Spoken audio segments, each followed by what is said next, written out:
بسم اللہ الرحمن الرحیم۔ السلام علیکم ویوز، آپ دیکھ رہے ہیں حسنات ٹی وی۔ ویوز، آج کی اس ویڈیو میں ہم شاہی خاندان کے بارے میں بات کریں گے۔ وہ خبر کیا ہے، جاننے سے پہلے ہم آپ سے گزارش کر رہے ہیں کہ آپ ہمارے اس چینل حسنات ٹی وی کو سبسکرائب کر لیں تاکہ آنے والی ہر لیٹسٹ ویڈیو سے آپ باخبر رہیں۔ ویوز، چلتے ہیں ویڈیو کی جانب۔ خالد بن طلال کی رہائی کے بعد شاہ سلمان کے سگے لیکن ناراض بھائی احمد بن عبدالعزیز کی سعودی عربیہ میں دھماکہ خیز انٹری۔ 3 شہزادوں کے ساتھ مل کر کیا کام کرنے والے ہیں؟ بڑی خبر۔ سعودی فرمانروا سلمان بن عبدالعزیز کے سکے بھائی لیکن ناراض بھائی احمد بن عبدالعزیز کی اچانک وطن واپسی، 11 ماہ سے گرفتار خالد بن طلال کی رہائی، جمال خشوگی کے قتل کے مبینہ مائنڈ ماسٹر سعود القحطانی کے دوران تفتیش پر اسرار ہلاکت کی اطلاع، اور شاہ سلمان کے درون ملک دورے نے ایک بار پھر سلطنت میں غیر معمولی کشمکش اور اقتدار کی لڑائی کے اشارے دینے شروع کر دیے ہیں۔ احمد بن عبدالعزیز، جو ولی عہد محمد بن سلمان کے کھلے ناقد ہیں، ایک ہفتہ پہلے وطن واپس پہنچے، جہاں شہزادہ خالد بن بندر، خالد بن سلطان اور مقران بن عبدالعزیز سمیت شاہی خاندان کی اہم شخصیات نے ان کا استقبال کیا۔ ولی عہد محمد بن سلمان اپنے بھائی کے ساتھ ایئرپورٹ پر چچا کے استقبال کے لیے موجود تھے، لیکن چچا نے دونوں بھتیجوں کے ساتھ کوئی تصویر بنانے سے گریز کیا۔ احمد بن عبدالعزیز جانتے تھے کہ ان کے ہاتھوں کو بوسہ دیتے محمد بن سلمان کی تصویر سلطنت اور شاہی خاندان کو کیا پیغام دے سکتی ہے، چنانچہ احمد بن عبدالعزیز اس پیغام سے بچ کر نکل گئے۔ احمد بن عبدالعزیز نے وطن واپسی سے پہلے برطانیہ اور امریکہ سے ضمانت لی ہے کہ انہیں سعودی عربیہ میں تحفظ حاصل رہے گا۔ واپسی سے پہلے احمد بن عبدالعزیز نے شاہی خاندان کے ناراض اور خود ساختہ جلاوطن ارکان سے ملاقاتیں بھی کی۔ ریاض پہنچ کر انہوں نے شاہی خاندان کے سینئر ارکان جو ولی عہد سے بدظن اور ناراض ہیں ان سے ملاقاتیں بھی کی۔ سابق ولی عہد محمد بن نائف بائیں، جنہیں ہٹا کر محمد بن سلمان دائیں ولی عہد بنایا۔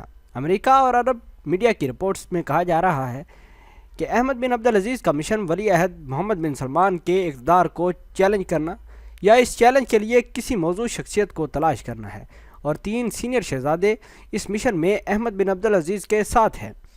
جرمنی میں خود ساختہ جلاوطن شہزادہ محمد بن خالد بن فرحان کا کہنا ہے کہ احمد بن عبدالعزیز اور مقران بن عبدالعزیز ہی شاہی خاندان کا وقار بحال کر سکتے ہیں، جو جمال خشوگی کے قتل کے بعد داغدار ہو چکا ہے۔ استنبول اور لندن میں جلاوطن کچھ دیگر شہزادوں کا خیال ہے کہ احمد بن عبدالعزیز بذات خود ولی عہد کو چیلنج کرنے کی پوزیشن میں نہیں۔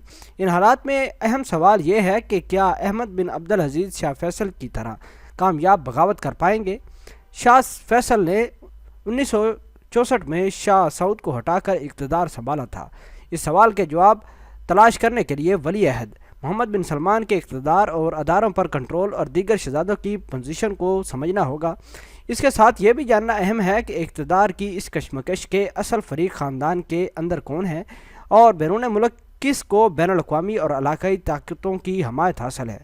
محمد بن سلمان نے ولی عہد بنتے ہی شہزادہ مقران بن نائف سمیت اہم سربراہوں کو عہدے سے ہٹایا۔ مقران بن نائف کو ولی عہد کے عہدے سے بھی ہٹا دیا گیا تھا، پھر انہیں منشیات کا عادی قرار دے کر شخصیت مسخ کرنے کی کوشش کی، اور اس کی کوشش میں محمد بن سلمان کے میڈیا مشیران بھی شامل تھے۔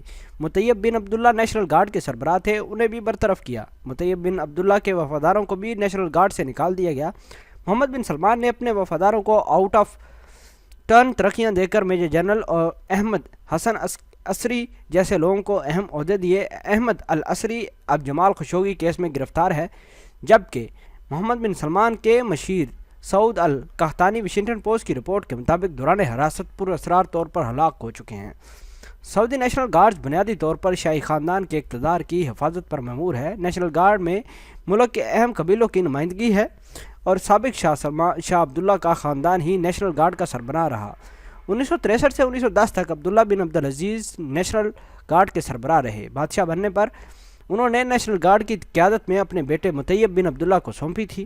نیشنل گارڈ کے سربراہ کی حیثیت سے مطیب بن عبداللہ سلطنت کے طاقتور ترین فرد تھے، لیکن پچھلے چند سال کرپشن کے خلاف مہم کے نام پر وہ بھی گرفتار ہوئے۔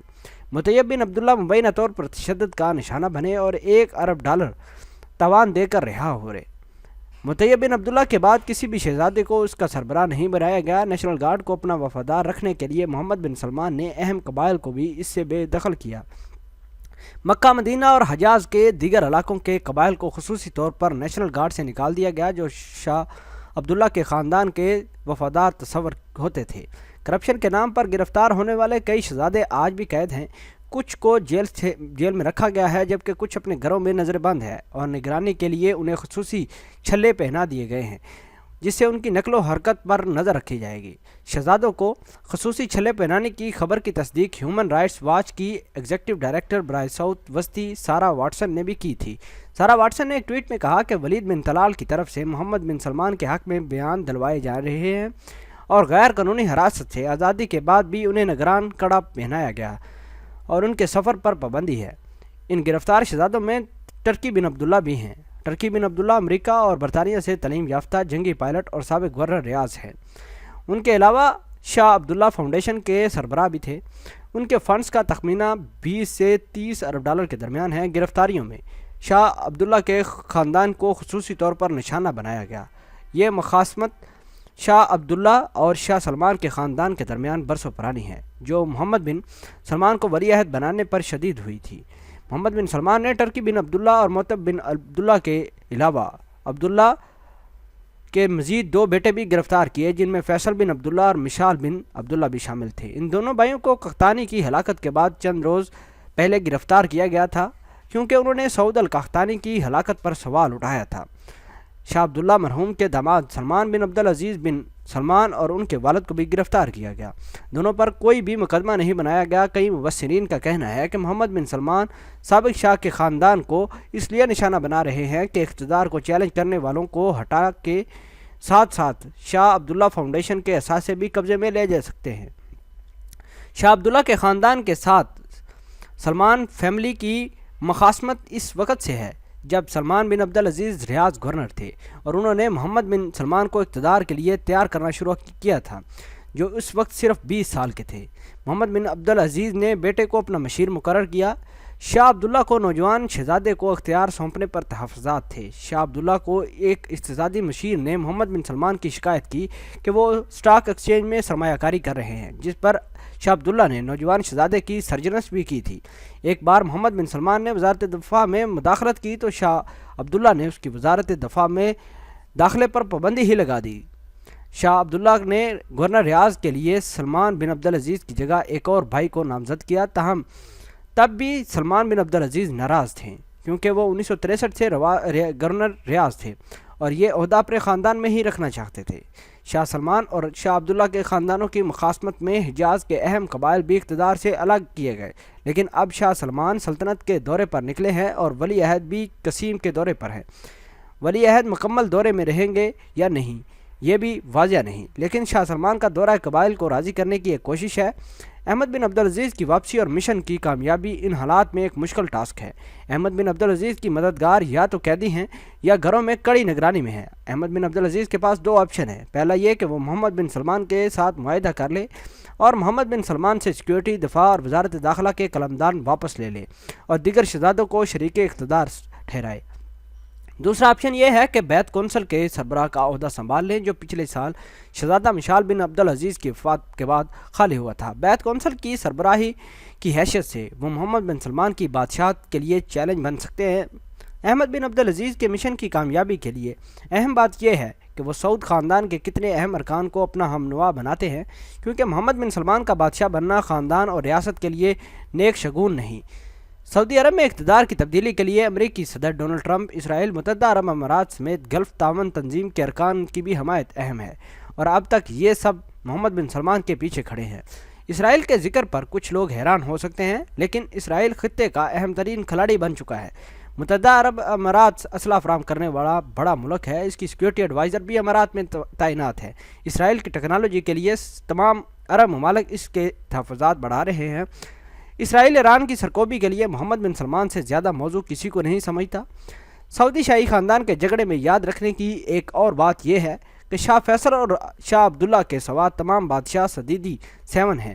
صدیری 7 آل سعود کے اندر 7 بھائیوں کا وہ طاقتور اتحاد ہے جس میں سے شاہ فہد اور شاہ سلمان بادشاہ بنے، اور اب اس میں آخری احمد بن سلمان ہے جنہیں اقتدار نہیں مل رہا۔ احمد بن عبدالعزیز اقتدار پر قبضے کی کوشش ابھی سے نہیں کر رہے، بلکہ یہ کوشش محمد بن سلمان کے ولی عہد بننے کے بعد ہی